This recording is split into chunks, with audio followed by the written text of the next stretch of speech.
So this shouldn't really be a surprise for people who read the court transcripts for the HATJ trial, Heather HATJ draft. But she has filed her appellate brief, and in it, she's basically arguing that she suffers from mental illness and therefore should have the charges dropped or have a new trial or be released from jail. Anyways, the brief is entertaining and worth the read. So I'm going to go ahead and do that and hopefully draw attention to this brief because, again, HATJ still has a lot of followers who are currently facing eviction and all sorts of financial issues, trying to pay off bills and stuff with fake treasury accounts.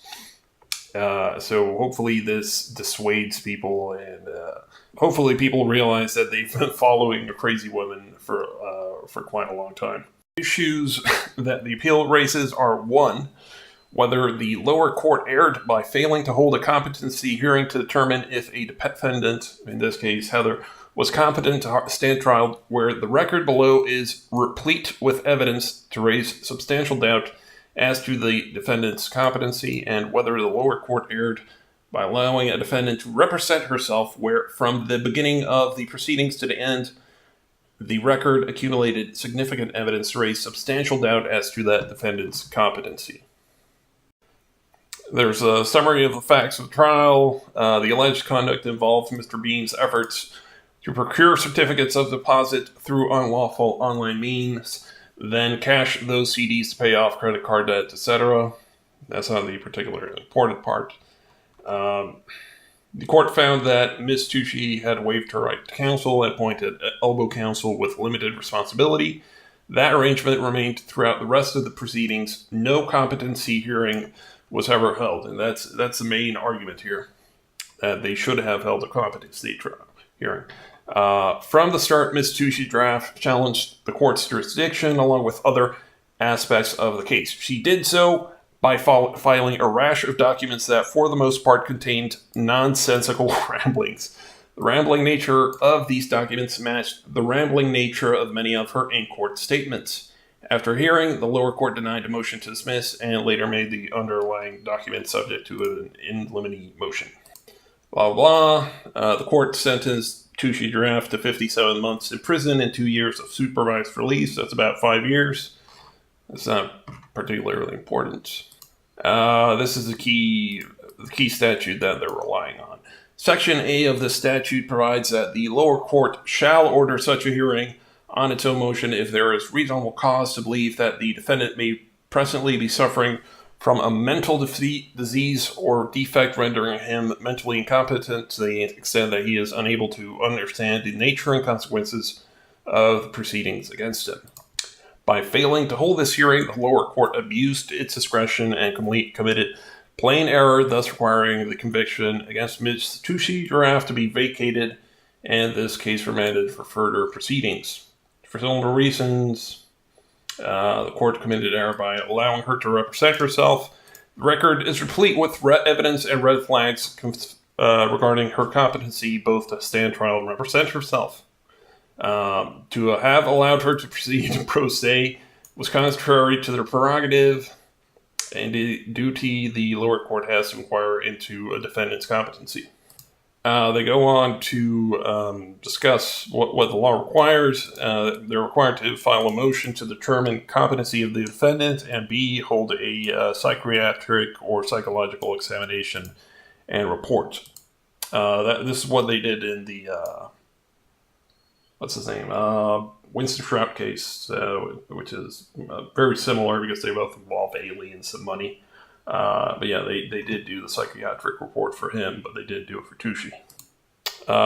And now this is the key. This is where it gets good. This is not a case simply of fringe ideas, though no doubt many of Ms. HATJ draft's ideas are far removed from reality. This is not a case of a person entangling herself in criminal activity with the hidden aim of benefiting from that entanglement, though some would wish that were so, since that situation would be easier to understand. This is not a case of shifting fraudulent philosophy that vacillates to best match the person's best interest, though that is often true in cases prosecuting tax protesters, sovereign citizens, and their ilk. Here they're conceding that Heather is part of the tax protest and sovereign citizen movement. Rather, this case reflects what mental illness really is: an intractable, persistent, difficult to understand condition that often defies a tidy definition, yet begs for a solution many caregivers are willing to provide, only to have the person who desperately needs that solution rebuff it. Just to reiterate here, Heather is saying that, yes, through her attorney, she is saying that, yes, she is suffering from mental illness, and she has so far rejected treatment for her condition.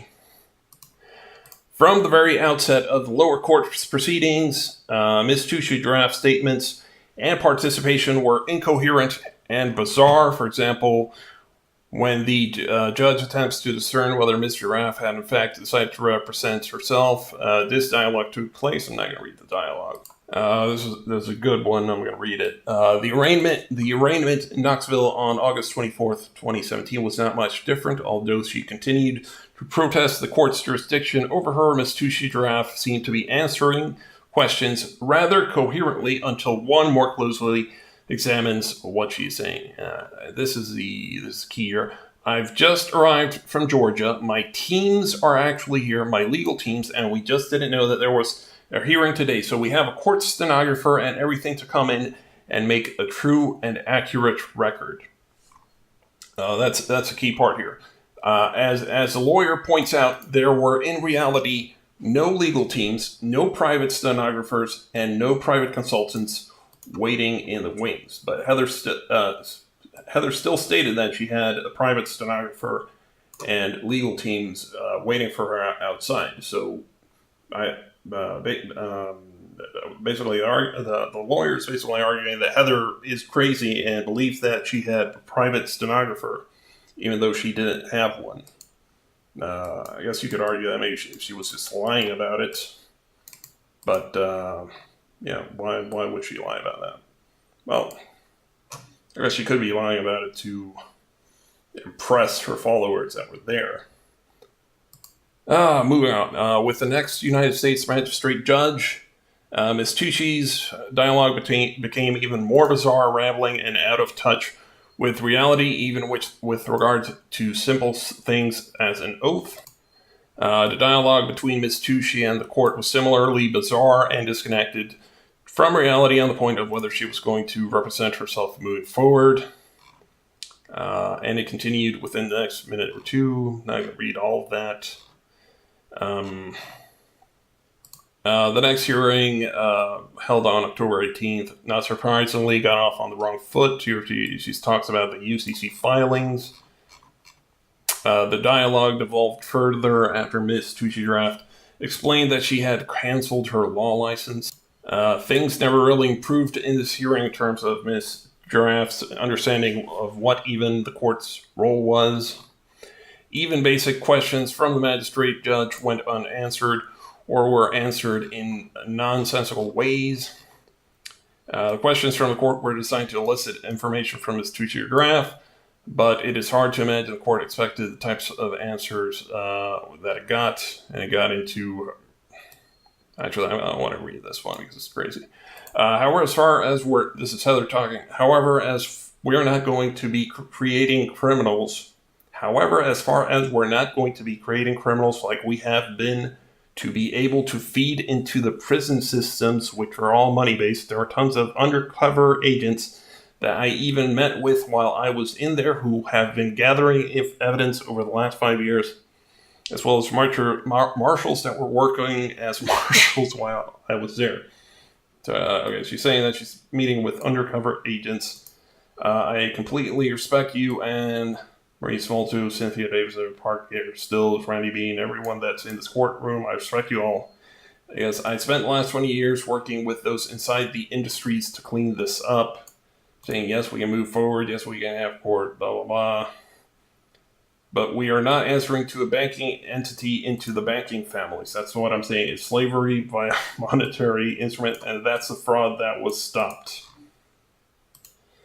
Then the lawyer complains about the judge making fun of Heather in one hearing. Have you gotten yours and your $5 billion? So the judge makes fun of her because she's not getting the $5 billion. More making fun of her. Then it gets into that the report and recommendation never mentioned the defendant's competence, even though the report held that the defendant's claims defy common sense and that she had a fantastical legal theory. Voluminous filings made both pre- and post-trial contain the same incomprehensible ramblings about trust, so-called factualized trust. Notice that it says so-called factualized trust because, there's no such thing as a factualized trust. Corruption within the government at the highest levels and ways in which Stussy Giraffe had previously worked to clean up that corruption. Again, this is not true. She's never worked to clean up that corruption. Ms. Giraffe's rambling and seemingly delusional story that she laid out in pre-trial for the court continued during trial. In her examination of witnesses, she referred to some of her earlier odd filings with the court. For example, in her cross-examination of Lauren Palmiciano, senior investigator for Whitney Bank, Ms. Tucci asked whether Ms. Palmiciano had received a copy of the Paradigm Report and a variety of UCC records. In her mind, the Paradigm Report and other attachments were indispensable as they would provide further transparency that would enable Whitney Bank to understand that Randy had not withdrawn the wire transfer. The Paradigm Report is attached as Annex 21, that she filed on 8/2017. To a person, I like this sentence, to a person with a healthy mental makeup, nothing in the Paradigm Report makes much sense. The cross-examination of her co-defendants is more evidence of reasonable cause to make further inquiry of Ms. Tucci Giraffe's competence to stand trial. For approximately 110 pages of cross-examination, Ms. Tucci Giraffe questioned Mr. Bean about his conduct for which he was indicted. Her questions elicited detailed information about how Mr. Bean went about obtaining the CD's issues and buying the RV. In other words, this is a very important sentence. In other words, the question and answering effectively convicted her co-defendants. They probably wouldn't have found Randy guilty if it wasn't for Heather's questions. But that question and answering also effectively convicted her, since Ms. Tucci Giraffe asked Mr. Bean to detail her own involvement, including how she had asked for his help in understanding the computer steps for accessing accounts, for preparation of trust documents, and the delivery of those documents.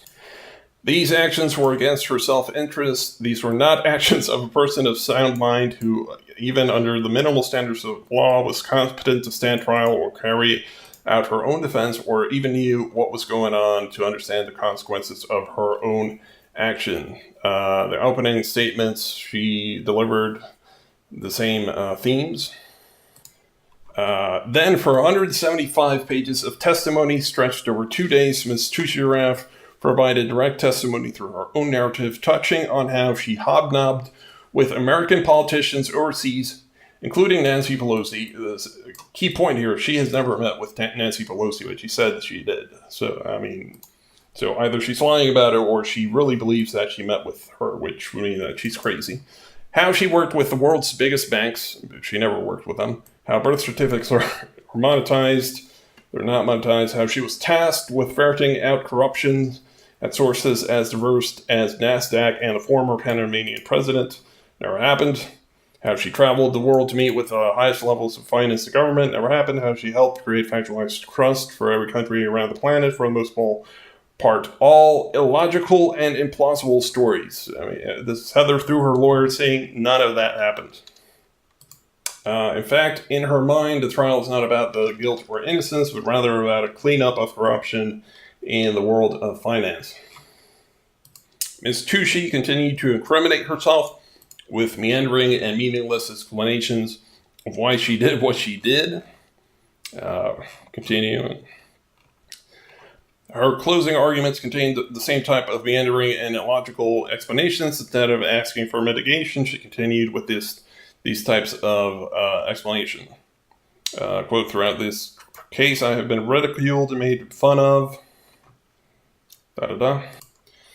Heather then stated a bunch of other stuff. These types of claims made no sense at the beginning of the case or the operation. To use her terminology, they made no sense at the end. Only one time during the lower court case did somebody question Ms. Tucci's competence to stand trial. In the rebuttal portion of her closing argument, the lead prosecutor wondered out loud, maybe she's crazy. She quickly countered her own statement by asserting that both defendants are sane. Now, this is a problem because if the prosecution had reason to believe that Heather was crazy, they're required by law to hold a competency hearing and give her have her do a psych eval. Anyways, that's basically what it says here. Then above examples raise sufficient doubt about her competence to stand trial. Blah blah blah. This is basically the same thing. Point 2. Then they argue that they shouldn't have applied the 2-level enhancement. This is more complicated. Not really sure if that makes sense, but basically, the lawyer's argument here is that Heather's involvement, quote, the far better argument here is that Ms. Tucci Giraffe's involvement was instead a red flag, contrary to the rationale underlying the enhancement. Rather, that her pretending to be his lawyer did not help, or actually made things worse. So they shouldn't give her a 2-level enhancement. So that problem. That might work. I don't know if that might work. Anyways, that's basically it. What we have here is Heather's appellate brief, essentially arguing that she is mentally ill. We'll see how it goes.